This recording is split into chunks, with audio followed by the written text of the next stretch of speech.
Bab 1049, Mempermalukan Satria. Bab 1049. Danny melangkah angkuh, bersiap menghampiri Satria yang masih berdiri tenang di dekat tumpukan material.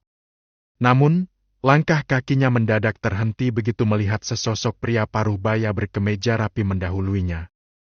Pak Sugiono, manajer proyek di pembangunan perumahan ini. Yang membuat dahi Danny mengernyit adalah bagaimana cara Pak Sugiono menyapa Satria. Mereka berdua terlihat begitu akrab, bahkan Pak Sugiono tampak menunjukkan gestur yang sangat segan. Tentara kere itu lagaknya sudah kayak bos saja. Senyum sinis Danny justru semakin melebar. Ini adalah kesempatan emas baginya untuk mempermalukan Satria di depan manajer proyek, sekaligus menunjukkan bahwa dirinya punya posisi yang jauh lebih bagus di sini. Hitung-hitung, ini balasan setimpal karena Satria sempat menghajarnya beberapa hari lalu. Danny pun mempercepat langkahnya. Menyadari kehadiran seseorang yang mendekat, Pak Sugiono menoleh lalu menyapa dengan ramah. Danny, kebetulan sekali. Danny menegakkan tubuh, menatap Satria dengan pandangan meremehkan yang sangat jelas. Selamat siang, Pak. Saya tidak tahu kalau Bapak mengenal orang ini. Tentu saja saya kenal. Sahut Pak Sugiono sembari tersenyum, lalu bergantian menatap keduanya. Loh, apa kalian sudah saling kenal? Saya baru saja mau mengenalkan. Pak Sugiono beralih menatap Satria, lalu mengarahkan tangannya ke arah Danny. Ini Danny. Dia kepala mandor di proyek kita ini. Danny, ini adalah Kak. Ucapan Pak Sugiono terpotong oleh tawa sinis Danny. Sepertinya tidak perlu dikenalkan, Pak. Saya sudah tahu siapa dia. Lagi pula, sedang apa dia di proyek ini? Apa dapat tugas dari atasannya untuk mengawasi pembangunan? Pak Sugiono seketika terkejut mendengar nada bicara Danny yang terasa sangat lancang dan merendahkan. Wajah sang manajer proyek langsung berubah tidak enak sendiri. Ia melirik Satria dengan cemas, lalu menegur Danny dengan bisikan tegas. Danny, tolong jaga bicaramu. Satria sendiri hanya diam dan tetap tenang, menatap lurus ke arah Danny tanpa riak emosi sedikit pun di wajahnya. Ia bahkan tidak berniat mengeluarkan satu kata pun untuk membela diri. Melihat Satria yang membisu, Danny merasa di atas angin. Teguran Pak Sugiono justru membuatnya tersinggung. Saya tidak merasa perlu sopan di hadapan tentara berpangkat rendah seperti dia, Pak. Untuk apa? Pak Sugiono semakin panik, tak mengerti dengan apa yang terjadi pada anak buahnya itu. Keringat dingin mulai membasahi tengkuknya, apalagi saat ekor matanya menangkap sebuah mobil mewah hitam baru saja berhenti di gerbang proyek. Sang bos besar, pemilik perusahaan kontraktor tempat mereka bekerja, sudah terlihat menuruni mobil. Pak Sugiono buru-buru membalikkan badan, meninggalkan Danny demi menyambut kedatangan sang pemilik perusahaan dengan sikap penuh hormat. Selamat siang, Pak Arman. Lelaki parubaya bernama Pak Arman itu menjabat tangan Pak Sugiono dengan ramah. Siang, Pak Sugiono. Bagaimana perkembangan lapangan hari ini? Sementara di posisi belakang, Danny memanfaatkan kelengahan Pak Sugiono untuk kembali mengintimidasi Satria. Ia mendekatkan wajahnya, berbisik dengan nada angkuh. Kamu lihat bos besar yang baru datang itu?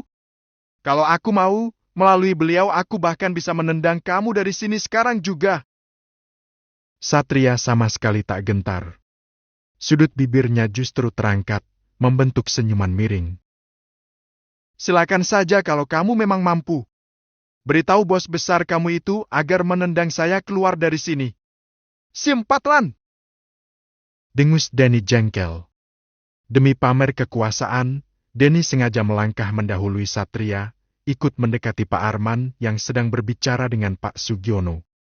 Satria berjalan di belakang Danny dengan langkah yang teratur dan santai. Selamat siang, Pak Arman. Sapa Danny dengan senyum yang dibuat-buat, membungkuk sedikit demi mencari muka. Namun, perhatian Pak Arman justru langsung teralihkan ke arah pria yang berjalan di belakang Denny. Mata lelaki tua itu berbinar terkejut. Wah, ternyata kamu sudah datang lebih dulu. Denny yang belum menangkap arah pembicaraan itu langsung menyela dengan sisa-sisa kesombongannya. Maaf, Pak Arman. Memangnya ada keperluan apa orang ini kemari? Bukankah dia hanya seorang tentara berpangkat rendah yang tidak ada hubungannya dengan proyek kita? Hening. Suasana di sekitar pos keamanan mendadak sekaku es. Pak Sugiono terbelalak, benar-benar terkejut mendengar ucapan Denny yang terkesan sangat merendahkan. Pak Sugiono yang sudah tidak tahan lagi langsung memotong dengan suara keras. Jaga mulutmu, Denny! Apa kamu tidak tahu siapa beliau? Tentu saja saya tahu, Pak. Dia tidak lebih dari preman berseragam. Pak Sugino yang semakin pucat hanya menggelengkan kepalanya, merasa malu di hadapan Pak Arman. Pak, saya minta maaf. Sepertinya, Denny belum tahu siapa Kapten Satria. Ia lalu menoleh pada Denny. Denny, beliau adalah Kapten Satria, sekaligus anak sulung Pak Arman. Deg. Denny seketika membeku. Detak jantungnya seolah berhenti berputar saat itu juga. Ia menatap Satria dengan pandangan tidak percaya yang teramat sangat. Anak, Pak Arman? Pak Arman mengembuskan napas berat, menatap Denny dengan sorot mata tenang. Apa yang dikatakan Pak Sugiono itu benar. Satria memang anak sulung saya. Dia yang seharusnya meneruskan perusahaan ini. Tapi, dia lebih memilih menjadi seorang abdi negara, dan saya sangat bangga dengan pilihannya. Denny semakin terkejut hingga rasanya bumi tempatnya berpijak runtuh seketika. Selama ini ia terlalu merendahkan Satria, menganggapnya sebagai tentara kere tanpa masa depan. Karena itu Kiara meninggalkannya. Ia selalu menghinanya, padahal Satria adalah seorang kapten. Dan yang paling mengerikan, lelaki yang ingin dipermalukannya itu adalah anak kandung dari pemilik perusahaan tempatnya mencari sesuap nasi. Mau ditaruh di mana mukanya sekarang? Dengan wajah yang mendadak pucat pasi dan lutut yang terasa lemas, Denny menundukkan kepalanya dalam-dalam. Maafkan saya, Kapten Satria. Saya benar-benar tidak tahu. Sikap saya tadi kurang sopan. Pak Sugiono yang menangkap kejanggalan ini langsung menoleh ke arah Satria. Kapten Satria, sepertinya ada masalah di antara kalian. Apa Denny ini membuat masalah dengan Anda sebelum ini? Denny menahan napas, keringat dingin bercucuran deras di pelipisnya. Jika Satria membeberkan masalah mereka, habis sudah riwayatnya. Kesombongannya seperti baru saja dijatuhkan ke kerak bumi terdalam. Satria hanya melirik Denny sekilas dari atas ke bawah, membuat kepala mandor itu semakin menunduk malu. Sama sekali tidak, Pak. Jawab Satria datar, suaranya tenang. Kami hanya kebetulan mengenal orang yang sama. Pak Sugiono mengangguk paham, meski masih menyimpan rasa curiga. Demi mencairkan suasana yang mencekam, sang manajer proyek pun menuntun mereka. Kalau begitu, mari Pak Arman, Kapten, kita lihat-lihat lokasi proyek di dalam. Mereka mulai berjalan menyusuri area pembangunan.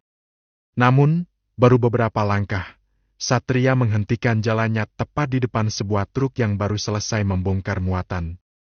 Satria menoleh ke arah Pak Sugiono.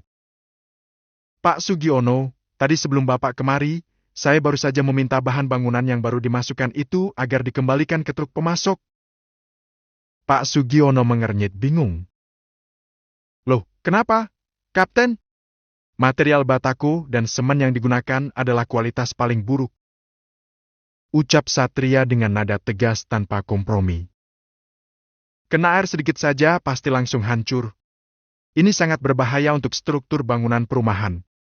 Siapa yang mengatur dan menerima bahan material ini? Mendengar hal itu, wajah Pak Sugiono langsung memerah menahan geram. Ia menoleh, menatap tajam ke arah Denny yang berjalan di belakang mereka. Denny!